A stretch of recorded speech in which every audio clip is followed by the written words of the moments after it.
আসসালামু আলাইকুম রহমতুল্লাহি ওবরাকাতু। প্রিয় দর্শক, আজকে আমরা কথা বলবো রাসেলস ভাইপারের কামড় থেকে, ছোবল থেকে বাঁচার আমল নিয়ে।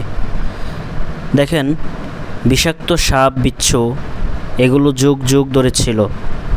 হজরত আবু হুরায়রা রাদিয়াল্লাহু তাআলা আনহু থেকে বর্ণিত একটি হাদিস, রাসূলুল্লাহ সাল্লাল্লাহু আলাইহি ওয়াসাল্লাম বলেন, যদি কেউ সকাল সন্ধ্যা এই দোয়াটি 3 বার পড়ে, আল্লাহ সুবহানাহু ওয়া তাআলা তাকে বিষাক্ত সাপ, বিচ্ছু, কষ্টদায়ক প্রাণী, বিষাক্ত প্রাণী থেকে তাকে হেফাজত করবেন। সুবহানাল্লাহ। দোয়াটি হলো আউযু বিকালিমাতিল্লাহিত তাম্মাতি মিন শাররি মা খালাক। আমি দোয়াটি আবার বলছি, আউযু বিকালিমাতিল্লাহিত তাম্মাতি মিন শাররি মা খালাক।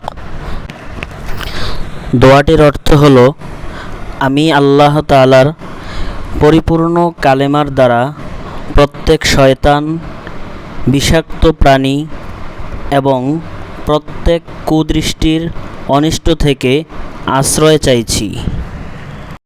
প্রিয় দর্শক, এই দোয়াটি আমরা প্রতিদিন আমল করার চেষ্টা করব ইনশাআল্লাহ। আল্লাহ আমাদেরকে আমল করার তৌফিক দান করুক।